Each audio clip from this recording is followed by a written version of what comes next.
You're listening to Thursday Night Tailgate, where NFL legends live on, with Chris Mascaro and Bob Lasseri. Available on TuneIn and Podbean. Now, back to Chris and Bob. Just listen. And now back with us and making his 9th appearance on the Kyvan Foods guest line is Thursday Night Tailgate Hall of Famer and Vikings Hall of Famer and Chargers Hall of Famer and the list of Hall of Fames that Ed is a part of. You know, as longer you can shake a stick at.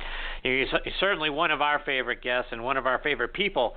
By the way, anywhere on the planet. And like I say, that's Mr. Ed White. And Ed first joined us back in March of 2013. He's become a wonderful friend and has left a lasting positive impression on both Bob and I. And let me give you a little bit more of Ed's background. He played his college ball at Cal, where he was a defensive tackle, and was a consensus All-American back in 1986. Switched over and played guard in the NFL from 1969 to 1985 for the Vikings and the Chargers. Was a 4-time Pro Bowl selection. He played in all 4 Super Bowls for the Vikings back in the 1970s, one of only 10 guys to do that.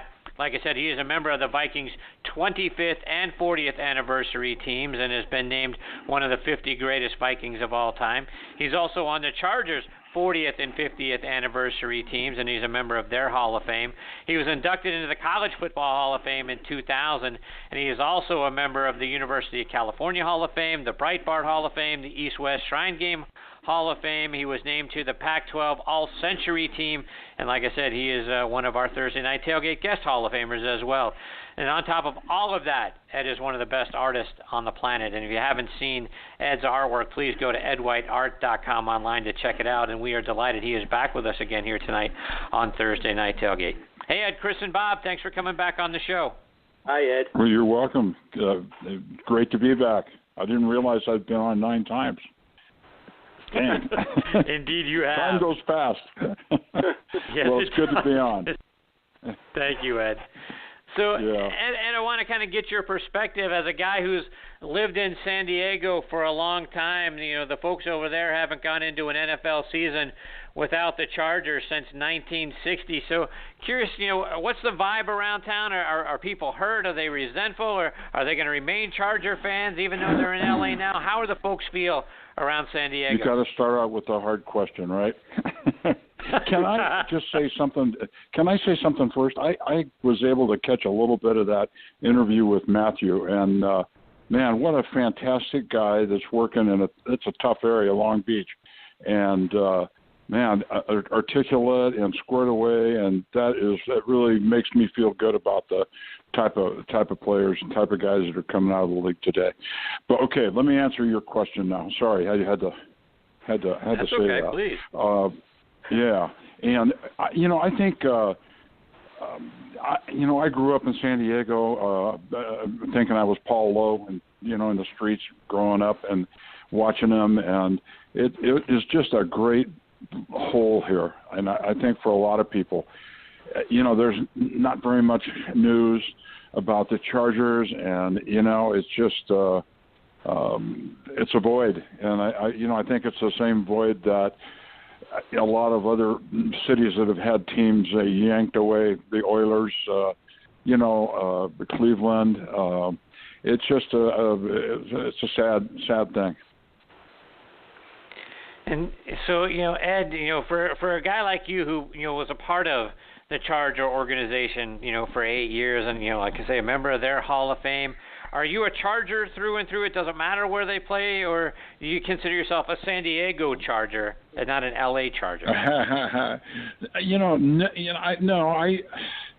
guess I consider myself a San Diego Charger, but at the same time, I feel like they're still the Chargers up there. I worked for the Spanoses as a coach after I played, and I really think they want to put the best team on the field with the best people coaching, and I have nothing bad to say about the family.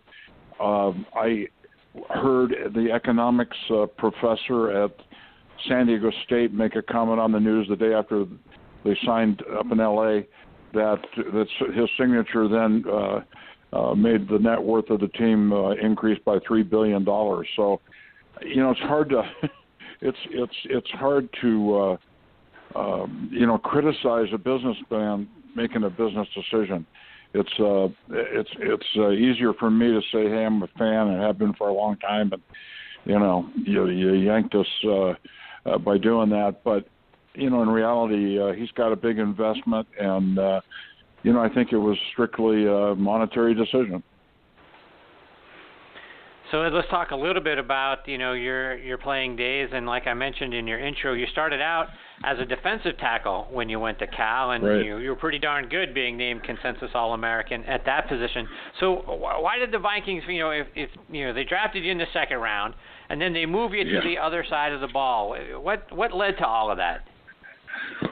Well, Chris, it's funny. You said something. I went to Houston for the Super Bowl and did a thing for Dan Pastorini, a fundraiser for Dan, and Joe Green was there. And I played with Joe Green in 3 or 4 or 5 of maybe All-Star games.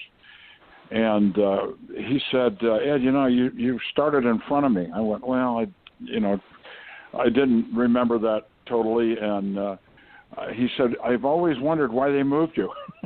And I said, well, the Purple People Eaters. And that's exactly why they moved me. They drafted me to play offensive guard. They knew that I was a defensive lineman. And, I would have loved playing defense. I could have played defense, and I think I would have excelled at defense. But, I don't think my career would have been nearly as long. People are down around your legs. They just don't last as long, and so I probably in the long run was better off adapting to a new position. Bob, questions for Ed?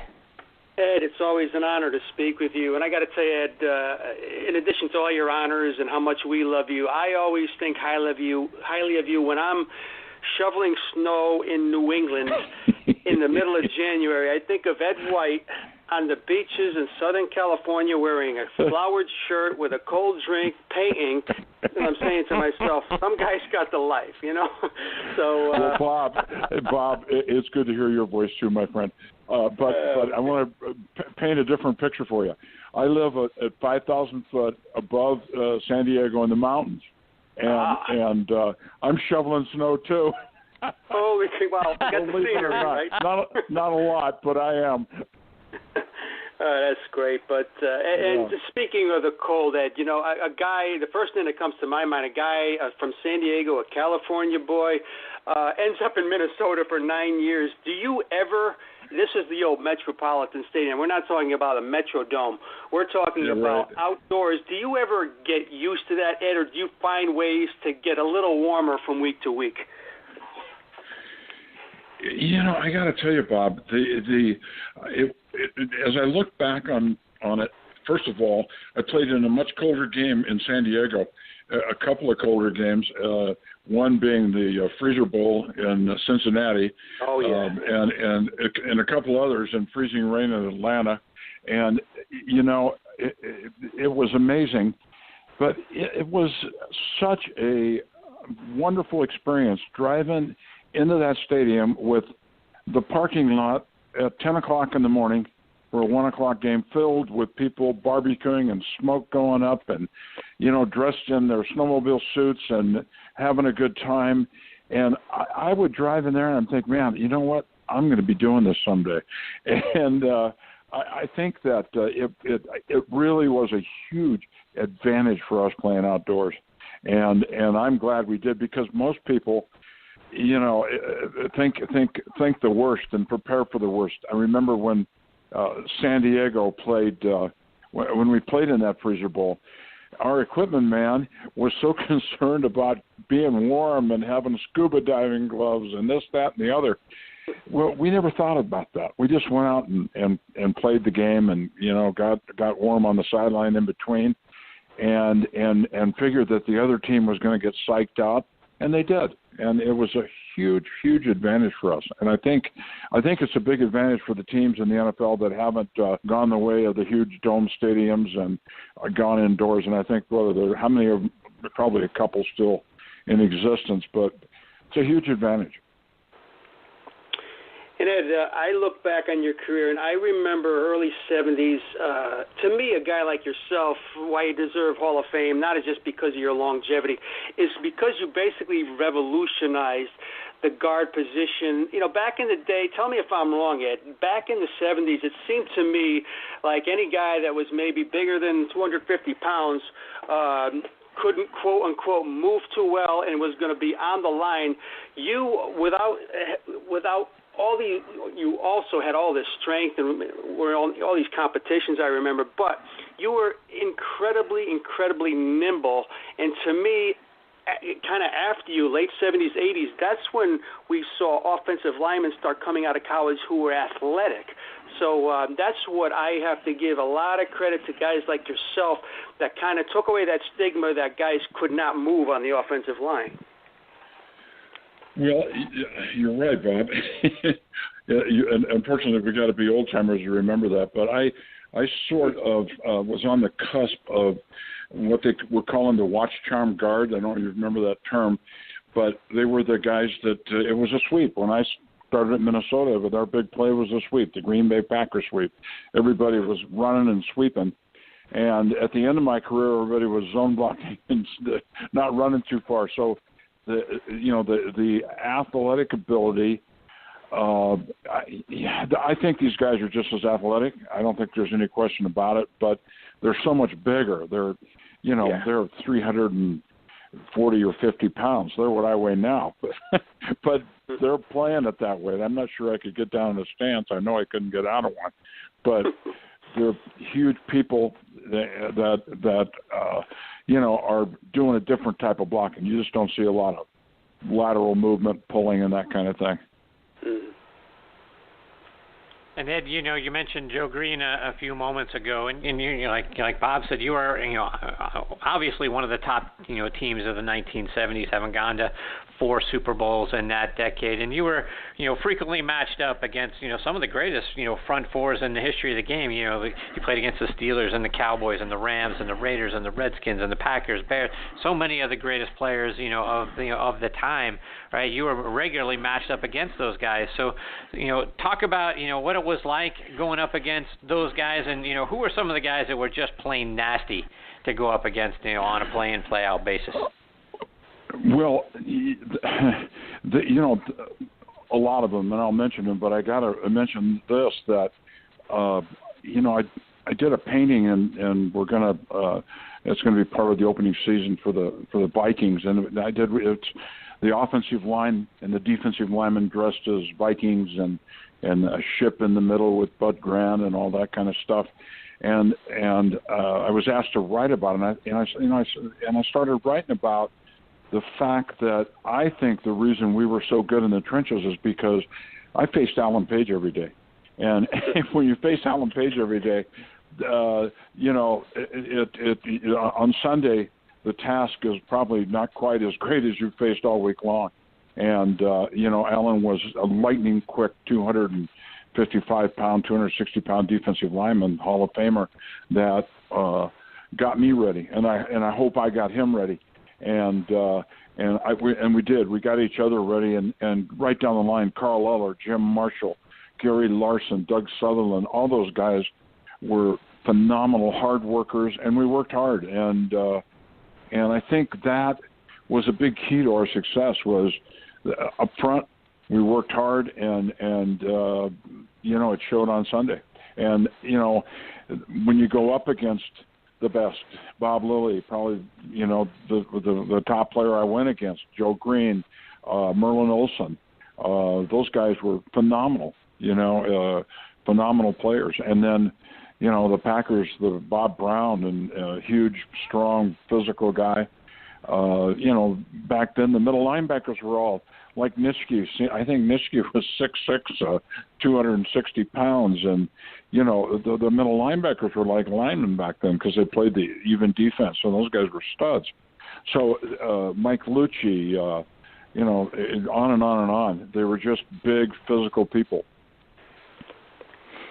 And Ed, as we've said many times, right, and you just talked about it, a moment ago, you're certainly one of the best artists anywhere on the planet. So you talked about the painting you're doing for the Vikings. Update us on your artwork and, where people can go to see, all the great things that you're doing. Well, thank you, Chris. I appreciate that. And, thank you for all the guys, because, you guys were the first to really, give back to guys that help you guys with the show in terms of helping them with their careers. And I appreciate it, and I know the other guys do as well, and we really thank you guys for that. I have two sites, edwhiteabstracts.com and edwhiteart.com, and I'm on Facebook, Ed White, or I can't remember, Big Ed, I don't even remember what it is, and Twitter, the same thing, Ed White Art. And I just, show my stuff there. Don't really make a ton of effort to sell it, but occasionally somebody wants to buy something and we work out a deal and I send them a painting, which is nice. Yes, it is. Ed, you're a treasure to both Bob and I know to the people in San Diego and Viking fans, Chargers fans, and all of that. But we can't thank you enough for being so good to us and all that you've come to mean to Bob and I. And like I say, 9 times on the show and Thursday Night Tailgate Guest Hall of Famer and all of that. But thank you so much for your time and for your continued support. Like I say, you're a real treasure to both Bob and me. Well, Chris, Bob, you guys are you're the best. I appreciate it. And again, like I just mentioned, I appreciate the guys that you have on the show. It's always class guys, and I enjoy listening to the end of the interviews. They're fantastic. And Matthew tonight was really a joy to listen to, a young guy like that. And I appreciate what you guys are doing and helping players. That's always been my big, impetus. And as a player rep for the Vikings for 7 years, and it's just trying to fight for the rights of players. And there's a lot going on when it comes to that right now. I've got a lot of buddies I played with that are suffering with the head injury thing, and hopefully a resolution is going to come with that'll help out some of these families, and we go from there. Well, Ed, thank you so much again for your time tonight, and we hope you'll come back soon, my friend, because it's, like I say, it's always a great time to spend time with you. And same here. Thank you very much, guys. Have a good night. Take care. All right, take care, Ed. All right, thanks, Bob. Bye-bye. Bye-bye. That is former Vikings and Chargers Pro Bowl guard Ed White. And Bob, he's got a couple of his line mates in the Hall of Fame, and Mick Tingelhoff and Ron Yeri. But Ed is in, like I said when in the intro, a lot of Hall of Fames. It's one of the mysteries, I think you'll agree, to both of us, is how it has been so long. A guy that played 17 years at a Pro Bowl level, in the trenches, really never missed any time, was in there playing and play out. How he's not in the Pro Football Hall of Fame is a mystery to me. And it's not a longevity thing, Chris. 241 games, but this guy was incredible at what he did. Like I said, I'm not overstating it when I think he revolutionized the guard position back in the early 70s. And it's no coincidence, Chris, when he landed in San Diego in 78, 79, that's when Dan Fouts started becoming Dan Fouts. The numbers started getting gaudy and everything. So it's guys like Ed White that are responsible for this and don't get the credit. I'll go to my grave thinking this guy, well, I know he's a Hall of Famer. It's just a matter of politics now, whether he gets in. But, I'll always just think of Ed White as wearing the flowered shirt, looking at blue skies. I see these pictures of him, Chris, and I'm saying, this is not fair. Some guys, it just gives me, it gives me a peaceful feeling when I just picture Ed White overlooking the ocean painting. And I'll just leave it at that tonight because I'm at peace right now. And by the way, Dan Fouts is one of the guys, singing from the mountaintops, right, that Ed White deserves to be in the Hall of Fame. So, kudos to Dan for doing that, and he's 100% right. All right, when Bob and I come back, we'll be turning on the Thursday Night Tailgate Spotlight on the Positive, hear which players are doing great things in their communities, and then we'll wrap up the show. We'll do all of that on the other side of these words from our friends over at Kyvan Foods and the Salt Creek Golf Retreat. This is Reggie Kelly, former Cincinnati Bengals and Atlanta Falcon tight end, and I'm the owner of Kyvan Foods. And if you enjoy delicious food, you're going to love my Kyvan products, which consists of our honey apple salsa, sweet barbecue sauce, and an array of seasonings. For store locations, online orders, and recipes, check out our website at www.kyvan82.com. That's KYVAN 82.com. One taste, and you'll appreciate the goodness. If you're looking for a great place for your annual golf outing, a weekend golf getaway, or just a round of golf with your buddies, then Salt Creek Golf Retreat is just what you're looking for. Centrally located in Nashville, Indiana, just south of Indianapolis and west of Cincinnati. This challenging but fair 18-hole golf course appeals to all skill levels, and its scenic views of rolling hills and tree-lined fairways are sure to make golfing memories for years to come. Owned and operated by former Purdue and New York Giants fullback Randy Manier, Salt Creek Golf Retreat offers stay-and-play packages that include golf and a fully furnished 1- or 2-bedroom condo. After your round, be sure to stop by the 19th Hole Sports Bar and Restaurant for great food, fun, and drinks.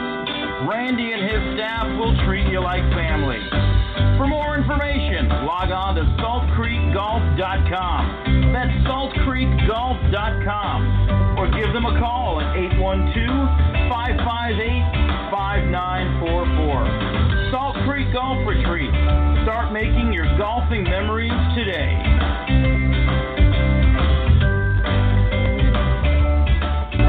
Thursday Night Tailgate, where the spotlight is always on the positive. Tune in Thursday night from 8 to 10 p.m. Eastern Time to hear your favorite NFL legends, players, and coaches sharing their stories. Now back to Chris and Bob. I wouldn't joke about anything else that happens here tonight.